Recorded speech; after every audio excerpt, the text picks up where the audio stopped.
کیا ہے، دن کو ہم نے کچھ نہیں کھایا، رات کو قرآن کی تلاوت کی ہے، اب ہم ڈیرا تیرے در پہ لگا رہے ہیں، اٹھیں گے اس وقت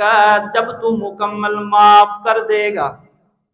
پھر اللہ نے ان کے معافی نامے قرآن مقدس میں جاری کیے ہیں۔ اسی لیے میرے پیغمبر جناب محمد مصطفیٰ صلی اللہ تعالی علیہ وسلم فرماتے ہیں، دنیا والو، من صام رمضان ایمانا واحتسابا غفر له ما تقدم من ذنبی۔ میرے پیغمبر نے حدیث مبارکہ میں جو الفاظ ذکر کیے ہیں ان میں بھی سب سے پہلے ایمان کی قید لگائی ہے۔ کس چیز کی قید لگائی ہے؟ بات آ گئی نا وہی کہ رسول اللہ صلی اللہ علیہ وسلم نے فرمایا سب سے پہلے عقیدہ اور نظریہ رب کے ساتھ اس کا درست ہو، پھر مانگے رب سے۔ فرمایا من صام رمضان، جو بندہ رکا ہے، صام صوم روزہ، روزے کا معنی ہوتا ہے رک جانا، کس چیز سے رکا ہے؟ حلال کے کھانے سے بھی رب کے حکم پہ رک گیا ہے، یہ ٹریننگ ہے، یہ اسے سبق ہے۔ آج جس کے کہنے پہ حلال نہیں کھا رہا، 11 مہینے اسی کے کہنے پہ حرام کو چھوڑ دے۔ اگر انسان غور کرے نا تو شریعت مطہرہ کے ایک ایک حکم میں ہزاروں باتیں سمجھ میں آتی ہیں اور ہزاروں قسم کے اس کے اندر سے مسائل نظر آتے ہیں کہ آج رمضان کا مہینہ ہے، تو حلال چھوڑ رہا ہے رب العالمین کے حکم پہ، تو 11 مہینے سود سے بھی تو اسی رب نے منع کیا ہے، رشوت سے بھی اسی رب نے روکا ہے، حرام خوری سے بھی اسی رب نے روکا ہے، پڑوسی کو تکلیف دینے سے بھی اسی رب نے روکا ہے۔ کیا خیال ہے؟ تو رکنا چاہیے نا۔ فرمایا من صام رمضان ایمانا واحتسابا، اس نے ایمان کی حالت میں ثواب کی نیت کے ساتھ جب رب کے لیے حلال کھانا بھی چھوڑا ہے، ایمانا واحتسابا، رب کی رضا کی خاطر حلال کھانا بھی چھوڑا ہے، اللہ اسے بدلے میں غفر لہ ما تقدم من ذنبہ، اللہ بدلے میں اس کے گناہ معاف کر دیتا ہے۔ بدلے میں گناہ معاف ہو جاتے ہیں۔ جب گناہ معاف ہو گئے نا، لعلکم تتقون، پھر جب گناہ معاف ہو گئے تو متقی ہو گیا۔ اسی کے ساتھ میرے پیغمبر نے آگے جو حدیث مبارکہ کے الفاظ ذکر کیے ہیں، فرمایا من قام رمضان ایمانا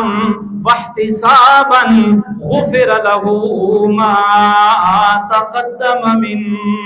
ذنبی، جس بندے نے رمضان المبارک کی مبارک گھڑیوں میں، رات کی گھڑیوں میں رب کے سامنے قیام کیا ہے، رب کی کلام مقدس کی تلاوت کی ہے یا اس کی سماعت کی ہے ایمان کے ساتھ اور رب سے ثواب کی امید رکھتے ہوئے، غفر له ما تقدم من ذنبہ، اللہ اس کے گناہ بھی معاف کر دے گا۔ لعلکم تتقون، یہ بندہ بھی متقی بن گیا ہے، لیکن شرط یہ ہے ایماناً سب سے پہلے اس کا عقیدہ اور نظریہ درست ہونا چاہیے۔ دوسری بات، پھر وہ رب سے مانگنے والا ہو، اگر دن کو روزہ رکھتا ہے پھر بھی رب کا حکم سمجھ کے رب سے مانگنے والا اپنے آپ کو سمجھ کے رکھے، رات کو کھڑا ہو کر عبادت کر رہا ہے رب سے رحمتوں کی امید رکھے، رب سے مانگے، اس کے ساتھ ساتھ اللہ سے جنت بھی مانگے، اور اللہ کے عذاب سے اپنے آپ کو اللہ کی پناہ بھی مانگے نا، جب یہ ساری باتیں چار جمع ہوں گی، میرے پیغمبر فرماتے ہیں یہ چار باتوں سے مومن بندے کا تو چھٹکارا نہیں ہو سکتا، کیونکہ اللہ نے اسے اتنا عظیم الشان مہینہ عطا کیا ہے۔ اس کا دل، اس کا ضمیر اگر زندہ ہے اور اگر وہ رب کے ساتھ محبت کرنے والا ہے، یہ چار باتیں اسے رمضان المبارک میں چین سے نہیں بیٹھنے دیں گی، نہ دن کو نہ رات کو۔ وہ رات کو تراویح کی نماز چھوڑ کر سونے والوں میں سے پھر نہیں ہو سکتا، یا دن کو اللہ کے حکم کو توڑ کر روزے کو چھوڑ کر اپنی من چاہی زندگی گزارنے والا نہیں ہوگا، بلکہ اللہ کے طرف سے جو انعامات اور اکرامات ہیں رمضان المبارک کی صورت میں، وہ اس طرح سمیٹنے والا ہوگا کہ پھر آسمان سے اعلان ہوگا لعلہم یرشدون لعلکم تتقون۔ یہ بندے متقی بھی ہیں اور یہ بندے ہدایت یافتہ بھی ہیں۔ تو اللہ نے ہمیں وہ مبارک مہینہ عطا کرنا ہے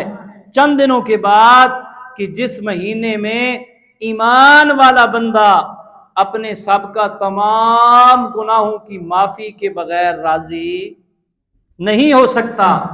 کیونکہ رسول اللہ صلی اللہ تعالی علیہ وسلم کی حدیث مبارکہ میں یہ بات واضح طور پہ آتی ہے۔ آپ نے فرمایا پچھلے سال کی جتنے اس کے گناہ ہیں وہ اللہ غفر لہ ما تقدم من ذنبہ، وہ تمام اللہ معاف کر دیتا ہے، اور جب رب کے دربار میں آ جائے گا تو پھر لازم ہے کہ یہ معافیاں بھی مانگے گا، اور جہنم سے بھی اللہ اسے آخری عشرے میں ضرور نجات عطا فرمائیں گے۔ دعا فرمائیں اللہ ہمیں انہی لوگوں میں سے بنائے جو رمضان المبارک کی صحیح قدر کر کے اپنے آپ کو رب کے دربار میں رحمتوں، برکتوں، عنایتوں اور مغفرتوں کا اپنے آپ کو مصداق بنائیں۔ اللہ تعالی عمل کرنے کی توفیق عطا فرمائے۔ ما علینا الا البلاغ المبین۔